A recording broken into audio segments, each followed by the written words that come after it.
What's going on, my fellow wealth creators? Matty Ice here. Welcome to another training.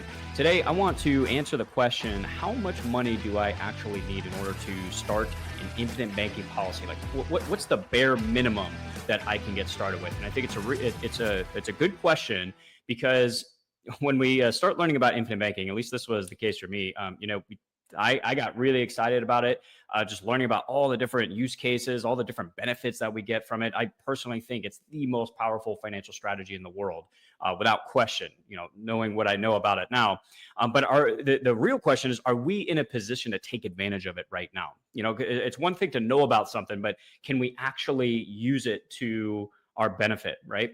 Can we take advantage of all those benefits? And can we set it up for maximum efficiency as well? That's a key component in making these policies work for us as best as possible, is to make them efficient. And that comes down to how you fund the policy, right? So we're going to talk about front loading the policy. We're going to talk about the annual premiums, what I think is kind of the minimum to get started with. And here's the thing, guys, if you're not at that minimum, this is not like set in stone, right? There's not like a magic minimum number to this, all right? So don't get discouraged. There's specific ways to design the policy where, it's for lower amount, like funded at lower amounts. And I'm not saying we can't do that.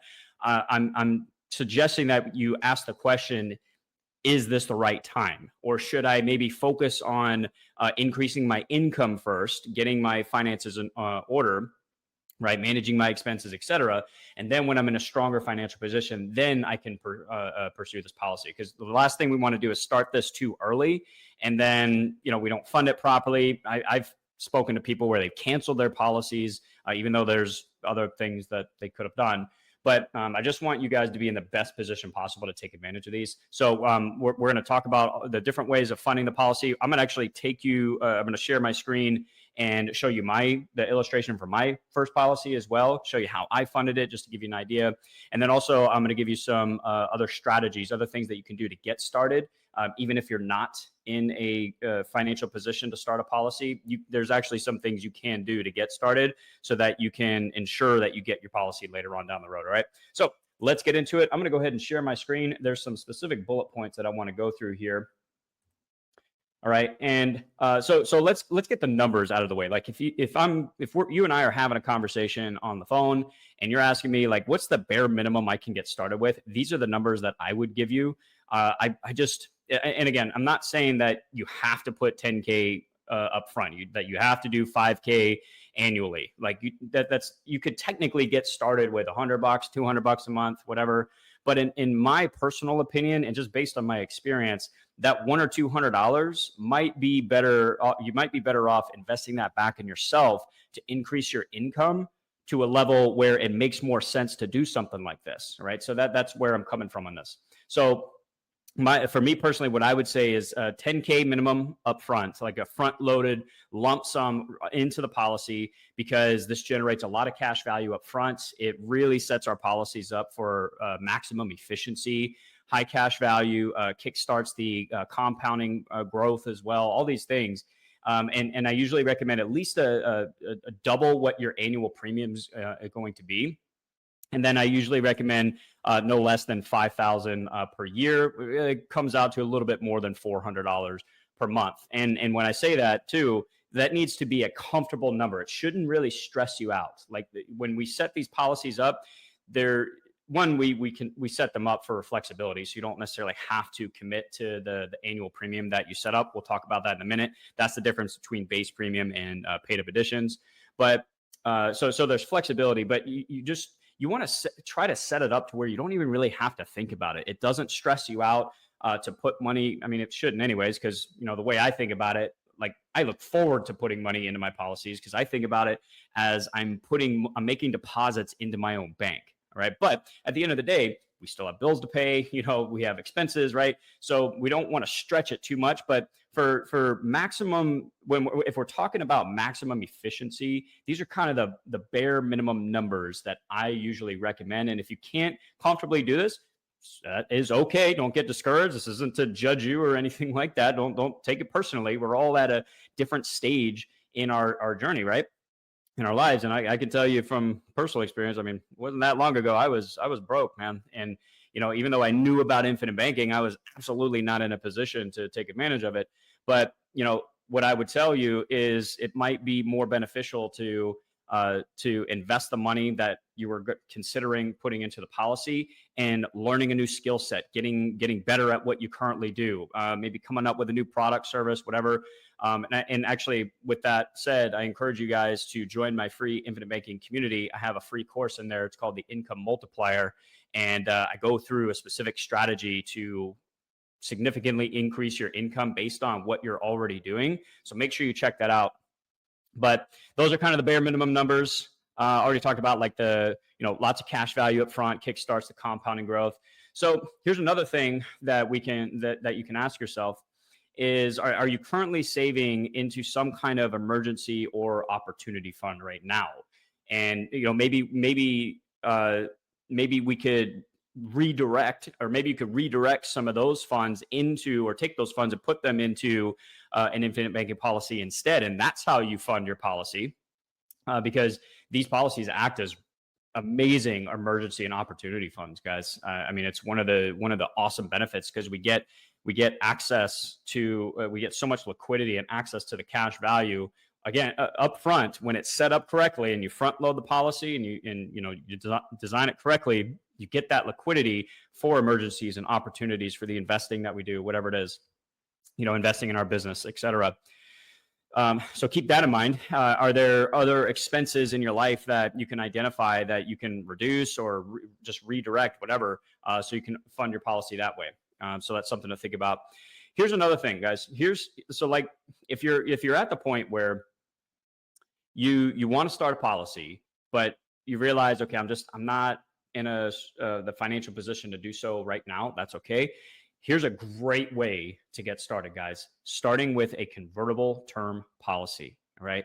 They are very cost effective. Term policies are very cheap, but what the benefit of this is actually a couple of benefits. Is one, you're getting the benefit of life insurance. So especially like if you have family, loved ones that depend on you, you want to protect that. Protect your ability to provide, generate income and provide for your family. You're getting the benefit of life insurance, number one, in case something happens to you.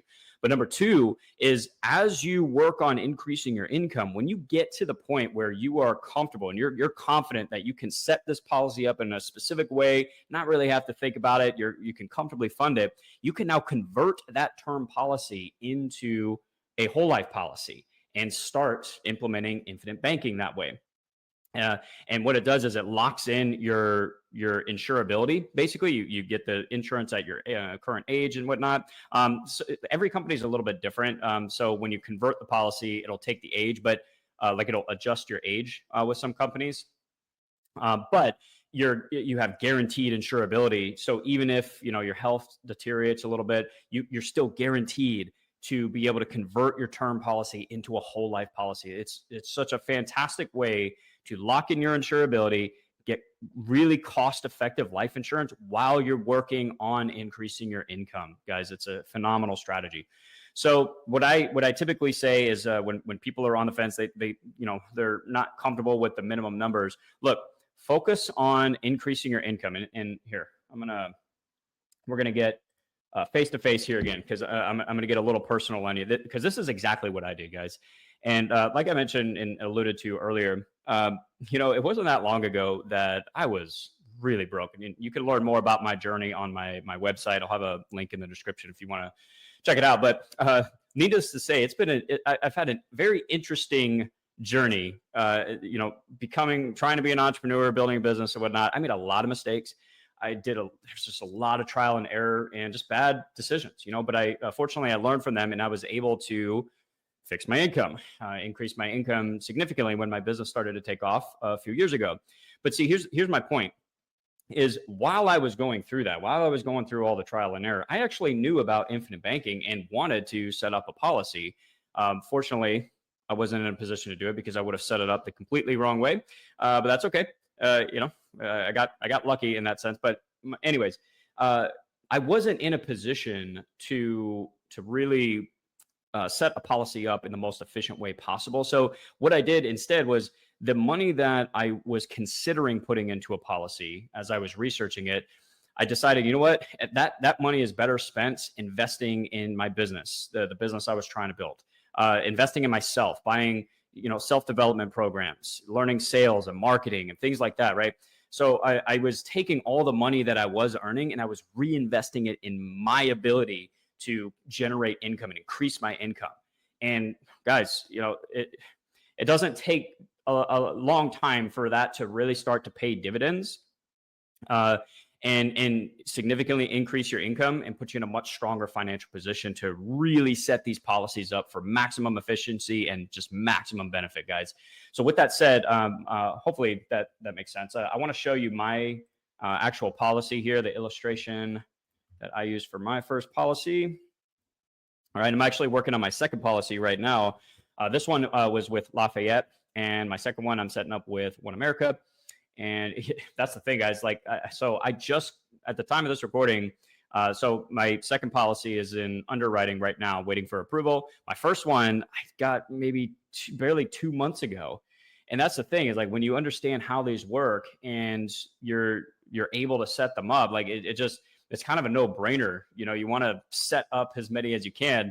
But anyways, that's beside the point. So what I want to show you is the way I set my policy up. So remember, I was saying, I strongly recommend when setting these policies up for maximum efficiency, high cash value, we want to front load the policy with at least twice as much as our annual premium. So you can see here, I've got an annual premium set up of $25,000 per year. And I'm going to break that $25,000 down in a second, guys, because there's a misunderstanding sometimes that you're on the hook for, like, I'm going to get a bill for $25,000 per year.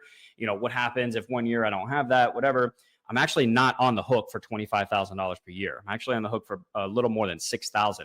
That comes down to policy design, where in my specific case, I did 25% base and 75% paid up additions. All right, I talk about this more in my Infinite Banking University. You can get that in the description. All right, but there's flexibility with these policies. All right, so keep that in mind. Even if you set up $5,000 per year, $10,000 per year, and then 1 year it's a little tight, there's flexibility with how much you're required to put into the policy that year. So keep that in mind. But you see here in the first year, I did $120,000 in the first year. So basically what I did was I covered the first 25,000, and then I put an additional, you can see here, total lump sum up here at the top of $95,000. And that just supercharges the policy, guys. And you can see here my net cash value, I put 120 in, I have almost 113,000 in net cash value. I have access to about 93% of that, give or take it, what I can take in the form of a policy loan, which is fantastic. It's just a really awesome policy. It was perfect for me, right? And look, you don't need to put this much in. You can put more in. It just depends on your goals, your situation, where you're at financially. But what I wanted to really just kind of drive home here is just the power of front loading the policy, setting it up correctly, and then I set this up to pay into it for 75 years until I'm 75. Which is 40 years. That's a long time. You don't have to do it that way. I actually usually recommend doing 10, 15, 20-year policies where you're only paying in for 10 to 20 years. You can do that as well. But, setting these things up correctly for maximum efficiency, guys, it's really, really important. And for me personally, and just based on my experience so far, that's how we get the most benefit from these policies, is when we're able to set them up correctly to help us reach our goals. All right. So I know, everybody's different. Everybody's at a different place in their life, and that's fine. But just think about these things, guys. There's no real rush here. Okay. If you're not comfortable putting in a decent amount of money into these policies right now, that's okay. Focus on increasing your income, maybe lock in your insurability with that convertible term policy, and then revisit the conversation in 3-5 years, whatever. But at least you have it locked in, and you can always convert it later on down the road. And during that time, continue to do your research and educate yourself about infinite banking and different strategies. I'm going to be talking about doing private money lending here really soon, utilizing our policy. So continue to educate yourself. But the point is, make sure that you're in a position to set these up correctly. Have a conversation with your agent. If you want to have a conversation with myself or my team, you'll be able to do that in the description. We'll have links to the community and stuff. You can book a call. But, have these conversations with your agent, ask questions, really write out what your current financial situation is, and then determine if this is a good fit for you right now, or if maybe we should do a term policy first, and then a couple years down the road, let's revisit, see where you're at, and then make a decision, right? So anyways, I hope that was helpful, guys. I would love to hear your feedback. Drop some comments down below, any questions that you have, whatever it is. I always respond to all of my own comments. So I would love to hear what you think. Either way, I hope you guys are crushing it. Hope you're doing well. And I will talk to you in the next one. To your success, Matty Ice is out.